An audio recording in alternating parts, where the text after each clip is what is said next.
Wait a minute. What? This video's on trending? Dude, they put... Hold on.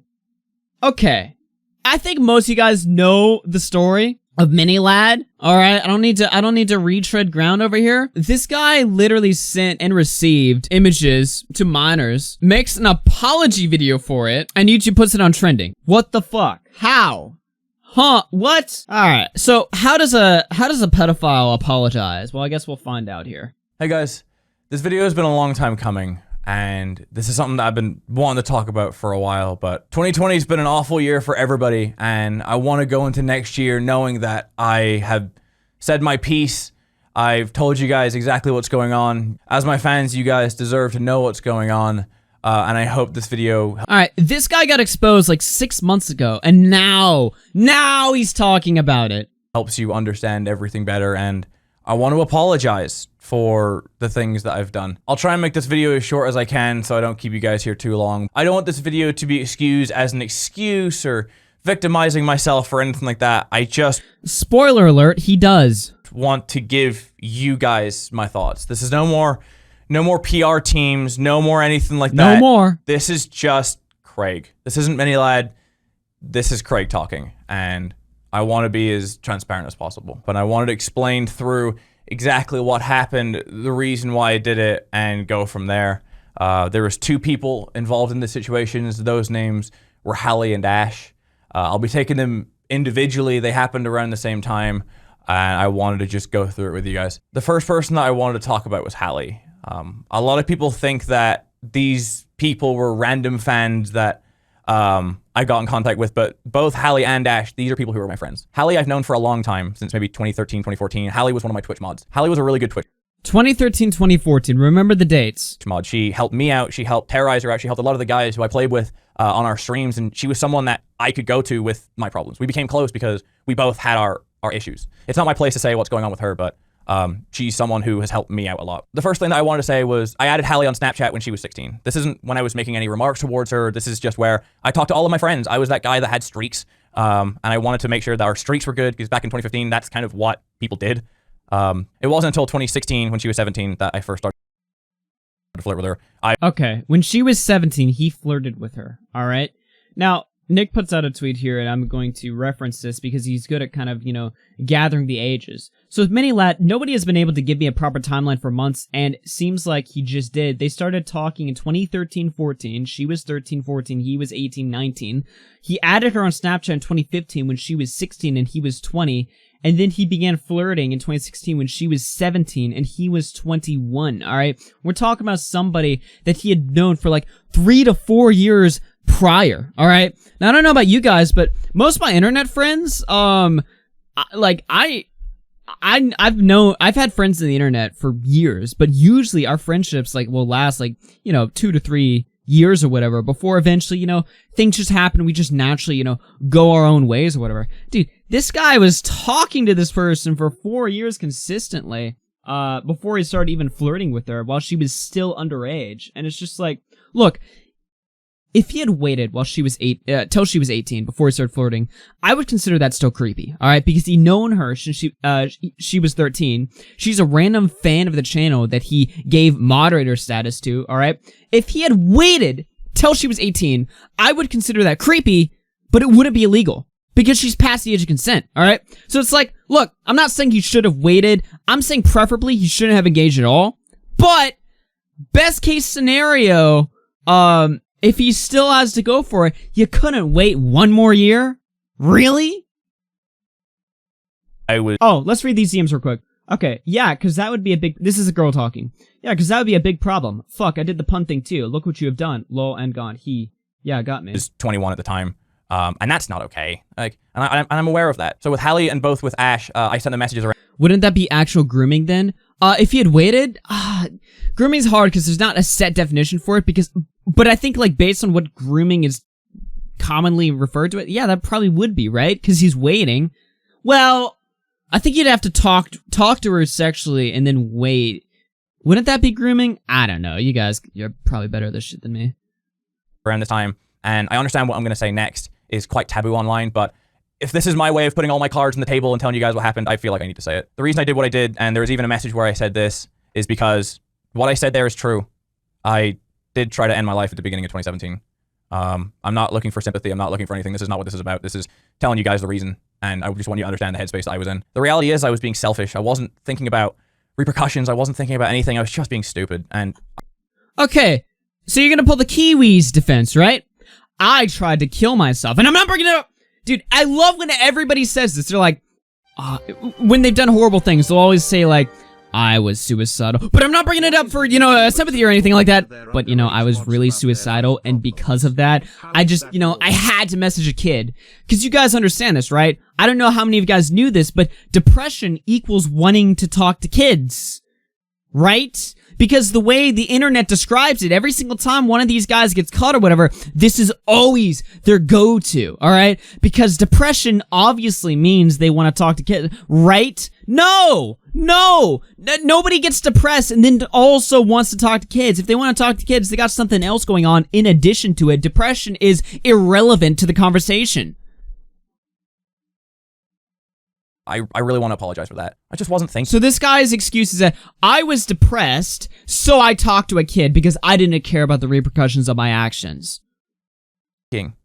And I regret it. I've regretted it since. And for that, for both Hallie and Ash, I'm really sorry. Ash, to me, I knew a lot shorter. I may only have known her a few months. She was a part of a group of friends who my Twitch mods were friends with. So the one girl he knew for years. The other girl she only knew for a few months. And that's how we became friends. This is someone who I became friends with just through association with my friends. And the stuff I sent to her is just not okay either. And that's not what I wanted. She was the stuff you sent to her.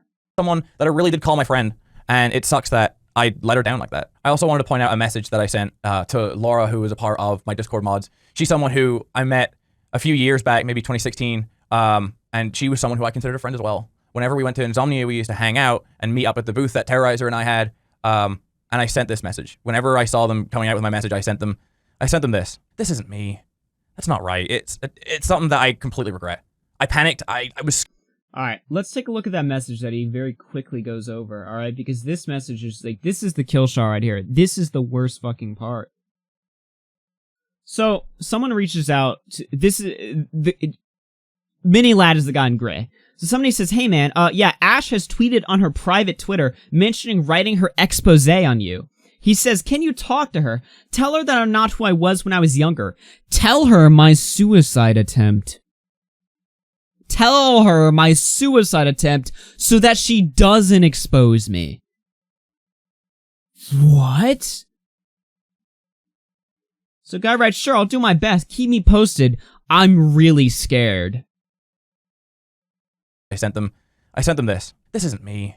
That's not right. It's something that I completely regret. This isn't me? No, that actually is you. This is quite... You guys know the meme on Twitter where people will bring up other people's shit and they'll be like, yo, this you? This is literally you. Dog, this is literally you. You wrote that. Don't say this isn't me. I hate when people say that. Dude, every apology video, it's the same thing. I was depressed. This isn't who I used to be. Actually, it quite literally is. It literally is! Right. I panicked. I was scared. I didn't know what to do, and I love my job so much that I didn't want it to go away. And alright, listen to this part. It gets worse! I just wasn't right. So to Hallie and to Ash here at the end up, and even to Laura for bringing that up, I'm sorry, guys. You were my friends. I failed you. I was only thinking to myself, and I was being stupid. And I wish I could take it all back. But I also wanted to add in here that a lot of people think that I haven't apologized to these girls. I had to fight my PR team for this, but in my initial apology on Twitter, I said that I would privately message an apology, separate apology. You had to fight his PR team, but what? Apology to these women. And that's what I did. My PR team said not to message them, but these were my friends. And I thought it was right. What a noble person. His PR team told him, don't do it, but he did it anyway. Redeemed. By the way, this guy, I just want to point out, 34,000 likes, 10,000 dislikes. What? What is it with, like, YouTubers admitting to doing horrible things, basically admitting to being a pedophile, and then getting a positive like ratio? What? And I know why it's the case, alright? It's kids, alright? His audience is literally kids. You guys know what type of content this guy makes? This guy makes, like, hold on. Today, we're about to learn some stuff. Welcome everybody back. This is r/interesting as All right, goofy background music, you know, sharp colors, you know, talking really loud. This guy's audience is kids, dude. This guy's audience is kids. So they're going to see this. They're not going to care. They don't understand. They don't even know what they're liking. They don't know what they're listening to. That they deserve their own private apology. And I'm not going to show the apology. I'm going to blur it out, but I want to show that it's there. It wouldn't be a private apology if I told you guys what was in it. So I hope you can understand the privacy in that matter. I have no ill will against you guys. I want you guys to go out there and I want you to prosper and I want you to live up the exact life that you want to live. I want you to be happy. Cool. One thing I've learned over this last 6 months is I care about the happiness of my friends. I realize I let you down and I hope that life is good to you from here on out. So my final thought is just to wrap up what I've been doing the last 6 months and why it's taken me so long. Well, the reason why it's taken me so long to make this video is I was scared. Pretty early on, I wasn't okay. That's the reason why I went back to Northern Ireland, not to flee charges, but just to go back with my family. YouTube is my life. I've been doing it full time for 7-8 years now. The Minilad channel is 10 years old next year, and it's all I know. It's what I love. It's my passion. It's what I wake up every day and I love to do. Okay, this is a cry for help, all right? He knows that eventually the well is going to dry up, all right? Let me show you guys something, all right? Let me show you guys something. This tweet enraged me, but it also made me realize something, all right? Why do guys like Kiwis get away with what they did? Why do guys like this try to get away with what they did, thinking that they could possibly get away with anything involving, you know, the horrible actions they've done to kids? Why do these people get away from this? Well, read this Discord message right here. Minilad. This is from his Discord server speaking to his mods. Once people realize that the majority don't care / don't know and brands keep working with me, it'll die faster. Alright, what does this tell you? This tells you that at some level, these guys are self-aware. At some level, they know deep down they can get away with it. Because kids don't care. They don't know. They don't understand. So this guy can keep shitting out his Reddit meme videos or whatever, and he'll get away with it because the only one watching him, the only one talking about Minilad are the kids. And kids can be manipulated. The kids can, or they just don't care. You could tell a kid all the horrible shit this guy's. If a kid is 12 and all he cares about is watching his brand new Minilad video, he's not gonna give a shit because he doesn't understand, he doesn't know the gravity of anything. So this guy is fully self-aware of that. He knows that guys like Kiwis got away with what they did because their audience is kids. And because it's not even just the kids, the adult YouTube audience, their attention span is short too. Because the nature of the news cycle on YouTube is that we talk about shit for a week and then it dies out. And that's not to say that we don't care about what we're talking about, but just human beings naturally, we move to other things quickly. We're not talking about Minilad for the rest of our lives. We're talking about them for the next week, maybe. And then we move on. The reality is that this guy could very well get away with this. Now I think it's too late. And here's what I think happened, alright? This is my personal speculation. I think this guy was going with the brute force strategy. I think this guy was going for, I'm just gonna keep spamming videos and hope that they forget eventually. And what's going to end up happening is that I'll be back on top. I'll have my YouTube career back. But what happened is, and if you look at his videos, this video, oddly enough, where he's talking about it, didn't get ratioed. All right? But his other videos, they do get ratioed. 3 weeks ago, 28k dislikes, 11k likes. That video got ratioed. Ground rule. This video got ratioed. This video got ratioed. This video got ratioed. And even more on top of that. All right, let's look at his social blade. Come on. Let's see it. Okay, it's not loading. Well, we'll just type it in here. 10 sub loss. 10k subs lost. Let's look up the total graph. Alright, his channel is pretty stagnant.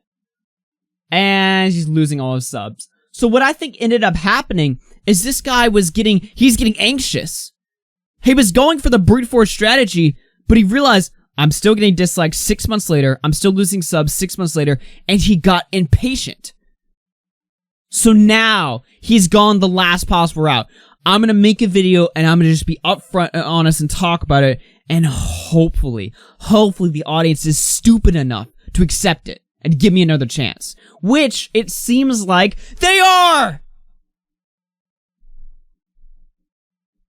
And I realized over the last even few years that I just haven't put the love and attention into it than, what I want. I want it to be like a portfolio of the cool things that I've done, and I want to rekindle myself. I want to find out who I am Not mini lad, not anything like that. I want to find Craig. I've been in therapy the last 6 months. Admittedly, I've been in there every week apart from a few weeks because of Thanksgiving and Christmas and everything like that. And as much as I know that through this I broke your guys' trust, I don't expect daffodils and rainbows after this. I want it to be raw. I want you guys to build up trust in me over time, and I want to be able to make videos that I'm proud of, and I want to be able to be better, and that's what I wanted to say.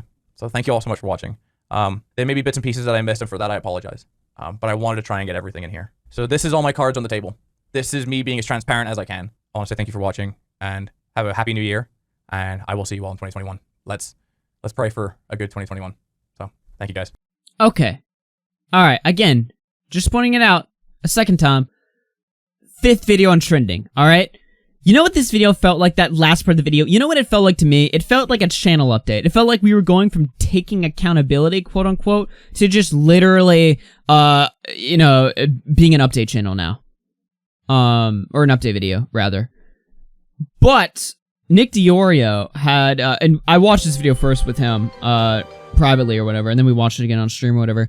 He got a different interpretation from this. He feels like this guy is gonna kill himself, basically, because he acknowledges he's never gonna be employable again in a real, regular job. If he quits YouTube and gets a job, dude, everybody knows this guy as, like, the pedophile. Like, he's not gonna get a job. So that's out. YouTube is probably going out for him, or maybe not, I don't know, depending on how well he is able to convince his stupid audience, you know, to give him a second chance. But let's say YouTube is out for him. Job is out. YouTube is out.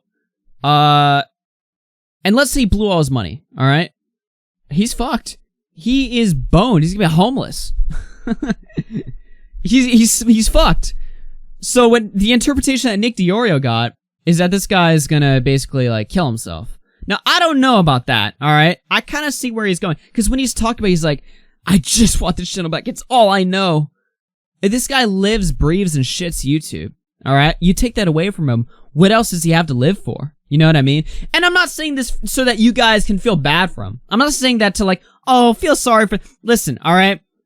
After what he's done, I don't care. Sorry, I don't care. But that's the reality of the situation. So that's another interpretation to it.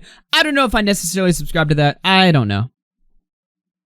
But this video is just bizarre. This video is absolutely bizarre to me.